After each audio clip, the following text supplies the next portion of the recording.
হ্যাঁ। যেটা দেখলাম বা শুনলাম। ওহো, সেই জানতেন হিসেবে না?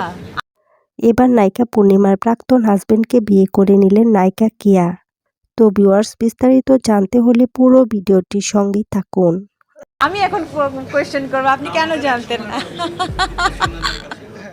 এবার বিয়ে করেছেন ঢাকাই সিনেমার জনপ্রিয় নায়িকা সাবরিনা সুলতানা কেয়া। কেয়া তার ভেরিফাইড ফেসবুক পেজে হঠাৎ করেই তার বিয়ের খবরটি জানিয়ে দেন। দুই পরিবারের সম্মতিতে বৃহস্পতিবার দিন বিয়ে করেছেন তিনি। জানা যায় কেয়ার হাজবেন্ডের নাম মোস্তাক কিবরিয়া। তিনি একজন বিজনেসম্যান। মোস্তাক কিবরিয়া হচ্ছে নায়িকা পূর্ণিমার প্রাক্তন স্বামী। পূর্ণিমা এবং মোস্তাক কিবরিয়ার গোপনে বিয়ে হয় 2005 সালের 6 সেপ্টেম্বর। আবার 2007 সালে 15 মে তাদের ডিভোর্স হয়। পূর্ণিমা এবং কিবরিয়ার ঘরে একটি কন্যা সন্তান হয়। এছাড়া এক গণমাধ্যমে নতুন জীবনের জন্য দোয়া চেয়েছেন নায়িকা কিয়া। তিনি বলেন, হঠাৎ করে পারিবারিক আয়োজনে বিয়েটা করা, তেমন কোনো পরিকল্পনা ছিল না তাদের। মা এবং বোন অসুস্থ থাকার কারণে ঘরোয়াভাবে আয়োজন করা হয়েছে। আমার মা এবং মোস্তাকের মা চেয়েছিলেন বিয়েটা হোক।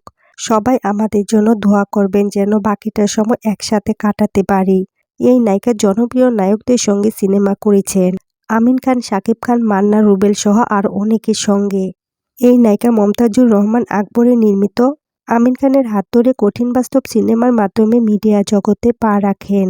এই নায়িকার কেরিয়ার যখন সাফল্যের চূড়ায়, তখন হঠাৎ করে এই নায়িকা সবার আড়ালে চলে যান। তবে কী কারণে চলে যান সেটা জানা যায়নি। বর্তমানে কেয়ার বয়স 40 বছর। তো ভিউয়ার্স, নায়িকা পূর্ণিমার প্রাক্তন হাজবেন্ডের সঙ্গে নায়িকা কেয়ার বিয়ে হয়েছে, এ নিয়ে আপনাদের মন্তব্য কি তা কমেন্টে জানাবেন অবশ্যই।